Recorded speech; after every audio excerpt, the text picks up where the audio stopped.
Welcome back, ladies and gentlemen. This is the Bearable Bull here. And I got this aggressively average content for you today. As ladies and gentlemen, yet again, I have to give all of you a serious thank you for all the love I've been getting recently after I attended the proper party. There are plenty of people sharing photos left and right.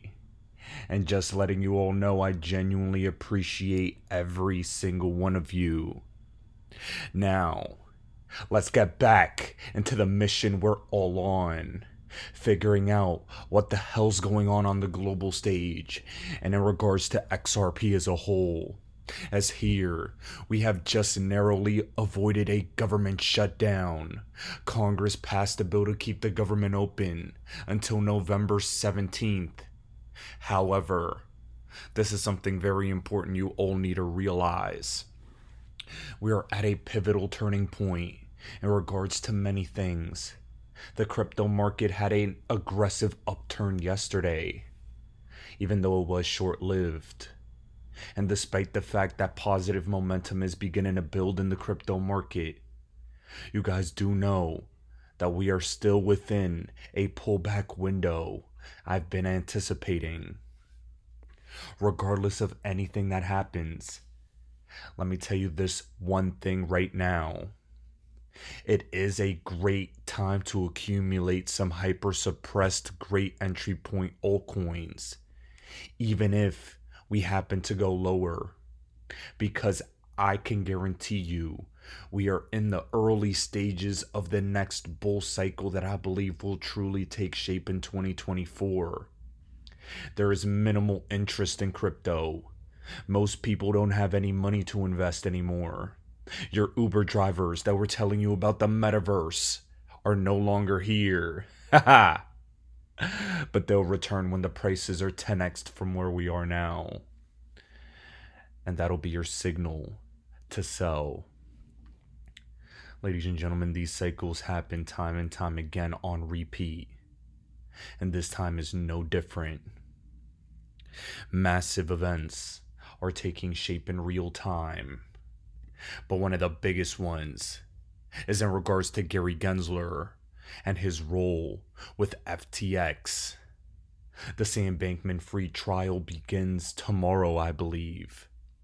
But here Tony from Thinking Crypto had an interview with Warren Davidson breaking down the next move the SEC chair Gary Gensler is about to experience. Gary! We're gonna get you, Gary. As Gary Gensler was actually seen crashing the proper party. Gary! Subpoenas are on the way. Oh, you messed with the wrong community. Not only are you about to take the massive L, you're about to get fired. So speaking of Gary Gensler, obviously we had the hearing yesterday, which you were part of. One of the things that Patrick McHenry brought up was, I don't want to send a subpoena to you, but I'm going to have to. Is that the next step? Indeed. There's obviously... Oh, yeah. I mean, I think, look, Gensler should have been subpoenaed already.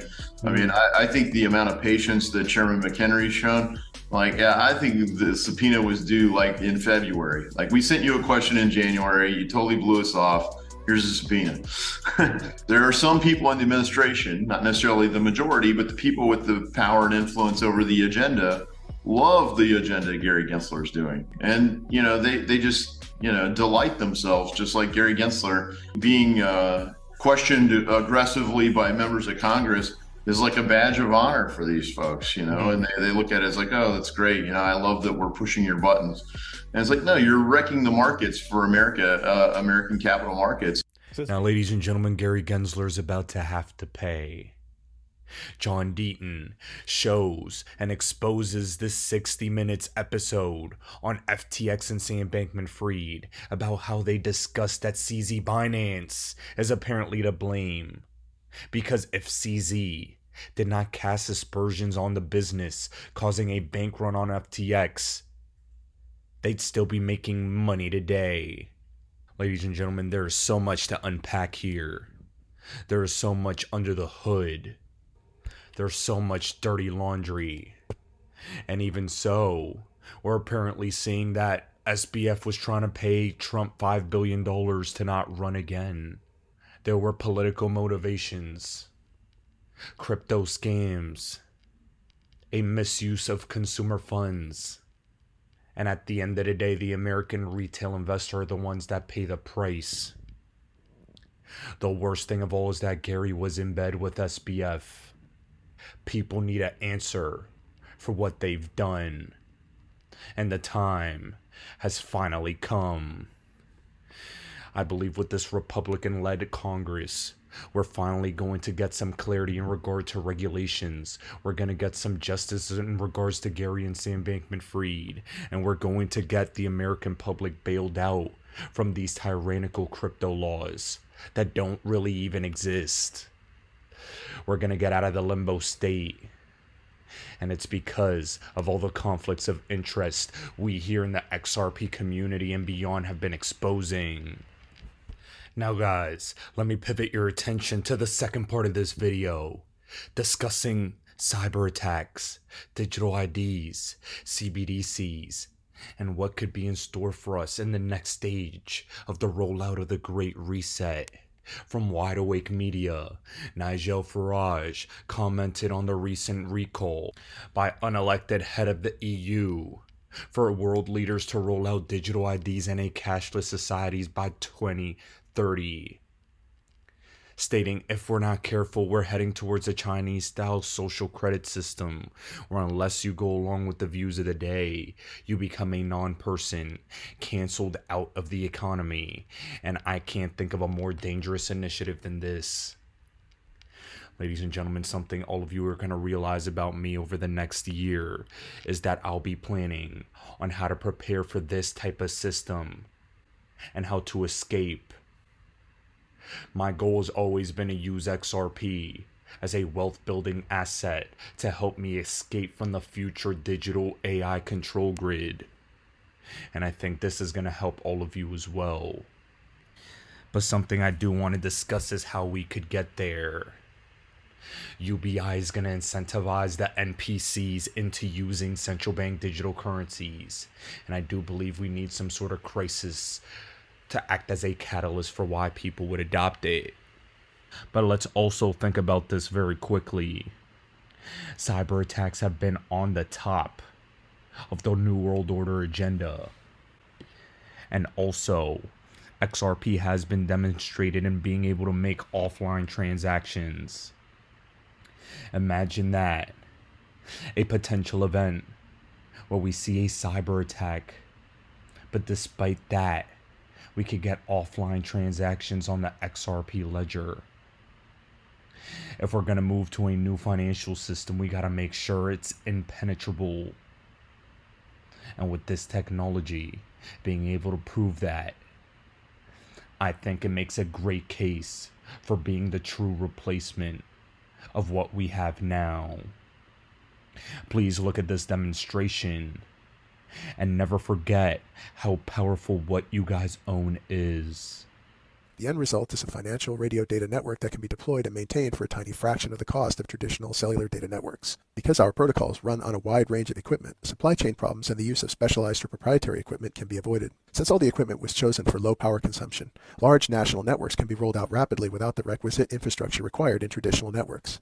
Finally, we propose the use of specialized user interface terminals to allow payments both within a village and internationally without the need for smartphones or other expensive end-user equipment. By having a common and simplified user interface, people of all levels of technical competency can use CBDCs as easily as an ATM machine.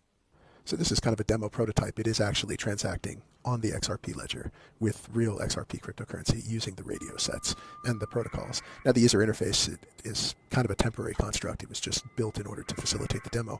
Our next push will be on building a much nicer and friendlier user interface that would enable all the features of the XRPL. But for now, we're just going to go ahead and connect. So at this point, the network has completed the Diffie-Hellman key exchange and has initiated the AES encryption during the transport. And at this point, it's going to go ahead and just get the balance for the account that the terminal is using and then send that balance over to the machine via the VHF radio. So I'm going to go ahead and send 10 XRP from the terminal, and you can see the Zoom wallet underneath. It shows 9,000 XRP. So we're actually sending to that wallet through the radio network. So you will see the balance of that wallet actually get updated by the 10 additional XRP. So the transaction that was posted from the radio network has now been applied to the XRP ledger, and we'll see the balance on the Sun wallet update by 10 XRP. So it's important to note that this is a full duplex time division multiple access protocol. So both nodes have an equal opportunity. Now guys, as we continue to see these cyber attack narratives build, it's increasingly more important that XRP as a technology can still operate despite that fact. The financial infrastructure of the world, especially in America, is weak. It's expensive, it's slow, it's fragile. And I think in order to bring in something new, you need to have a catalyst and a reason. They may very well have determined what that narrative will be already. And I'm doing nothing more than preparing all of you for what's to come. Cbdcs are on the horizon. However, what I want to tell all of you is that they don't need to be accepted. We could benefit financially from XRP being used to help bring on Cbdcs without having to be subjected to the Cbdc tyranny. To cap off this video for today, guys, I'm going to show you how Peter St. Ong, PhD economist who I've had on this channel before, discusses how Nigeria has rejected central bank digital currencies. And at the very least, you can use it as a mental template of how to resist whatever comes next. Ladies and gentlemen, this is the Bearable Bull here. Thanks for tuning in. As always, I appreciate every single one of you. Now I'll be back tomorrow with another video. The country of Nigeria appears to be giving up on its CBDC after endless protests that included burning down banks. This matters because Nigeria was the second CBDC in the world after China. Now, imagine if Chinese did not live in a totalitarian police state, they would have given up on theirs. Nigeria, thankfully, does not yet have a China-level police state. I mentioned Nigeria's CBDC disaster in a video a few months ago, but here's a recap from John Fijor at Mises. Essentially, Nigeria introduced a CBDC in late 2022 after a national referendum in which 99% of the citizens voted against it. Keep in mind, Nigeria is, in theory, a democracy. Of course, nobody was using it, so the government forced them to, demonetizing physical cash, effectively canceling it, to force people to instead buy CBDCs from the Central Bank of Nigeria, which was being advised by the IMF and reportedly the infamous World Economic Forum of Eat Z-Bugs fame. This all sent the middle and upper class into complete chaos as the central bank canceled cash before the CBDC was fully operational. But it was catastrophic for the poor, who make up most of Nigeria's population. Most don't even have a bank account to buy a CBDC. Understandably, they rioted. They burned down bank branches, demanding the return of physical cash. The government stalled, aiming to time the cash to the eve of the election to buy votes, but that came and went. And now, 7 months after the riots and 3.5 months after the election, the supply of new cash still is not even 10% what it was. And so, finally, the Nigerian government is giving up. They even arrested the former governor of the central bank, who remains in custody. The IMF, WEF, and their collaborators at the Federal Reserve and White House are laying low. Fortunately, the Nigerian people don't believe a word their leaders say. They didn't trust the central bank, and they didn't trust the government, so they resorted to barter and credit to work around the CBDC starvation plan. Matchsticks, yams, soap were all used as commodity monies. Teachers were paid in food by students' families. Traditional leaders and extended families organize relief and assistance. Now, it's worth noting that this kind of social capital is a lot richer in Africa than it would be today in Europe or America, at least in the cities. So as rich as we think we are in a crisis, our cities at least are probably a lot closer to the edge than we think. So what's next? Brought to you by Unchained. What's next is the bad guys will not give up. The people hate CBDCs across the world, but those in power love them because surveillance and control are their mother's milk, their drug of choice. So they will keep pushing. But the good news is that, as in Nigeria, there is a point where even vote-buying regimes have to face reality. When the frog jumps, governments will do what they're told. Bottom line, it's not inevitable. None of it is inevitable. It's on us to hold the line. Okay, we'll be watching.